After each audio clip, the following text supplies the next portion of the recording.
listen, it's time for our first act, and I've worked with him many, many times. It's a genuine pleasure. I'm not sure if this is his first gig in Wales, but I wouldn't be surprised if it is, and he is absolutely wonderful. Would you please put your hands together? Welcome to stage our opening act tonight, the one, the only, Fran Garrity. Hooray!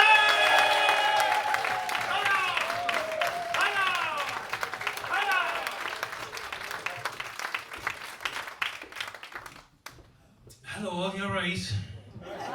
I'm Fran. I've travelled all the way from the northeast of England, Middlesbrough, to be with you tonight.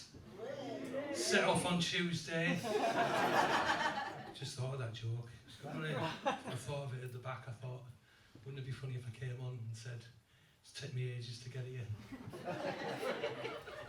And it has. I did set off on Tuesday. Anyway, so I've not been here before, so Happy New Year. Thank you. You can wish anyone a Happy New Year any time during the New Year. As long as you're not seeing them during the year, you can wish them a Happy New Year. Sometimes if it's June and I've not seen anyone since last year, I wish them a Happy New Year. Always gets a big laugh. I mean, not here, but generally. Always do. Well, you can't do that with birthdays, so can you? If it's someone's birthday, I think you have to wish them a happy birthday on their actual birthday. Do you agree? No. Yeah. What's your name? Ian. Get out. Right.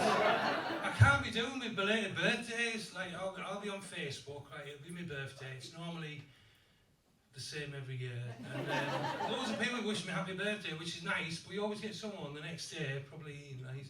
And he'll type on there, oh, happy belated birthday, Fran. And I'm like, you were online yesterday, you twat, why couldn't you wish me online? But Facebook's good, because what they do, they send you like a list, don't they? They send you a list of all people's birthdays it is for that week. And you can look at that list, and there's always about 2 or 3 people on that list. And you're thinking to yourself, I don't want to wish them a happy birthday. I don't know if you do what I do, right? What I do, I see that list, and then I get out my spreadsheet, and then I have a look to see if they wish me a happy birthday. And if they haven't, they can fuck off. Even on the actual day itself, Facebook will send you a reminder. It will come up on your notification. Oh, it's Kevin's birthday today. Let them know you're thinking about them. So what I've been doing on Facebook, right, if it's anyone's birthday and they're on the spreadsheet, that's good. I haven't been wishing them a happy birthday, I just type, I've been thinking about you. Woke up this morning, I was thinking about you. Last thing at night, I've been thinking about you. There's only 2 times where it's been a bit weird, right? Once, when it was my nephew's birthday, I put, I've been thinking about you. And he was like, what the fuck are you going on about? And then the other time, it was my mate's daughter's birthday. She was like 20. I just put, hi Amy, I've been thinking about you. And about 5 minutes later, I'll get a notification on Facebook. Amy has commented on your post. She's only put one word, pervert. Which got 7 likes. One of them was from her dad.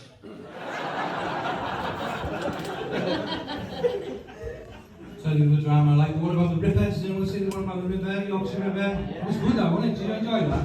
That was a bit weird thing to say, isn't it? I really enjoyed watching the story about the Yorkshire River who murdered loads of prostitutes. Good to see you again. There was one bit, I know it's alright. It's fine, it's alright, don't worry about it. It's just, you know. Sorry? You might forgive me. This gig is taking a very strange turn. So the best bit in the river thing, I don't know if you've seen this, right, was when they got the tape sent in, you know, by Wayside Jack, the guy from Sunderland. And I like that bit, because when they played it on the drama, he sounded like the Stots, you know, off Vic and Bob. Hello, George. My name's Chuck, and you are no closer to catching me than when I first started out 4 years ago. Let's have a tiny explosion. Now, some of the younger members of the audience are probably thinking, what the fuck is it? The rest of you, that is a fast joke. So we also watch, me and the missus, we also watch all the ones on BBC One as well, so we watch Line and Julie and Happy Valley and stuff like that. But I'll tell you what, right, if you can't watch an episode like all the way through, it's totally impossible. I'll tell you why. Because we'll be sat there watching it, and then they'll introduce a new character, and my missus will be sat there going, "He's good, isn't he? What's he been in?" Well, we'll have to pause it, right? We'll have to go on Google, find out exactly what he's been in. Oh, he's been in Hollyoaks. Saved a couple of sheep. She's still been up and down the list going, oh, he's doing well for himself. He's in Line of Duty. We're like, we're watching Line of Duty. Impossible. He's out there, like him. I'll tell you what else I like, 24 hours in police custody. Like the TV show. I don't like 24 hours in police custody, that would be horrendous, wouldn't it? Did anyone watch the episode called The Black Widow? Yeah. Was it you two? It was good, wasn't it? Yeah. It was two, wasn't it? Yeah. Right, should we tell them? Right. There was a woman who hired a hitman to try and kill her ex-husband, and a partner at the time thought she was having an affair, so he set up this recording device and recorded all their conversations. It sounded a bit weird, but this is what genuinely happened. I couldn't believe it. But when he was talking to her and having these conversations, it was just as if he was like a double glazing salesman coming round the house. And she was like, "What are you going to do with my husband?" "Well, what we're going to do, we're going to get a brick, we'll hit him over the end with a brick, we'll put him in the car, we'll stick him in the boot of the car, and then we'll drive him to the woods, and then we'll probably dump his body there, and that'll be £750. If you want loss of limbs, that's extra."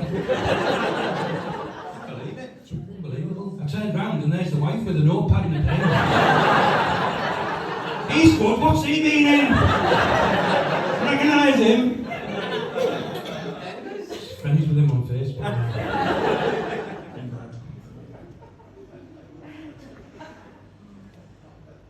Thought it took longer. Right.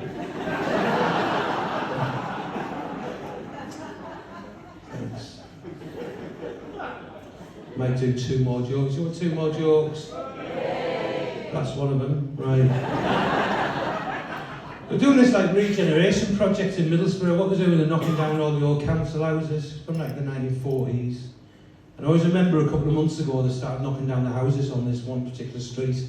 Now when we were growing up, we just used to know it as our Nana's Street. So as I stood there and I watched them bulldoze down these houses one by one, there was 3 things across my mind. The first thing was my Nana, bless her, she like lived in one of them houses all of her life. Second thing I thought of was all the memories that we used to have when we used to go around and see her, all just wiped out, just like that. And the third thing I thought of was, when she gets back from the bingo, she's going to go mental. Yeah. It's good, I like that one. It took me 2 days to write that.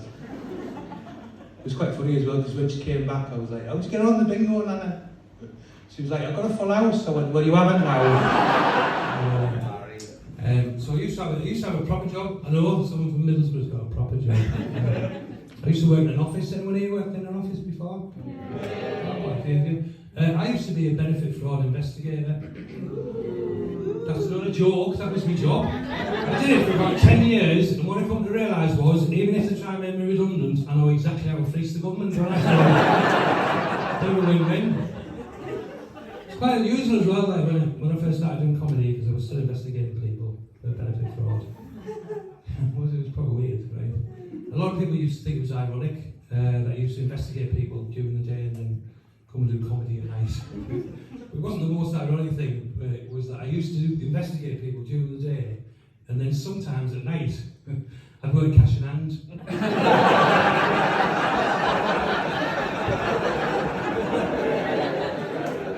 You all seem like quite lovely people. You all having a good time tonight, guys?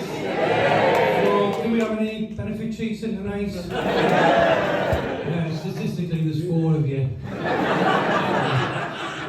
I did do a gig once, right, when I first started out. I did do a gig once. It was a place called Eagles Cliff. Don't ever go there. And there was a guy in the audience, right, and I was in the middle of investigating him for benefit fraud. But he clocked me and I clocked him, right. But all the way through my act, he just had this look of shock on his face like this. And I thought, I must have suddenly suddenly dawned on him the lengths we'll go to catch a benefit.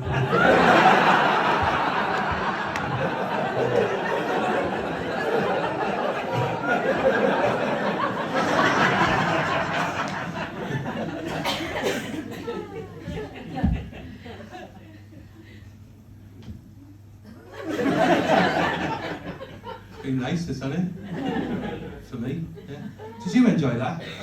Loved it, thanks. Do you want one more joke? Yeah. Shit, right. You don't normally say yes. You normally say yes. Do you remember, like, in the 1970s, there was like a horror film called The Exorcist? Do you all remember this film? Yeah. You can reply. Do you all remember this film? Yeah. Right, so at the time there was a young girl in it, right? And anyway, for the last 40 odd years, she's been living off the royalties of this film, like The Exorcist. But all of a sudden the royalties had like dried up. And the only reason why she was in the news was that she's found herself in severe financial difficulties. Like, she can't even afford to pay the mortgage. And now she's being repossessed.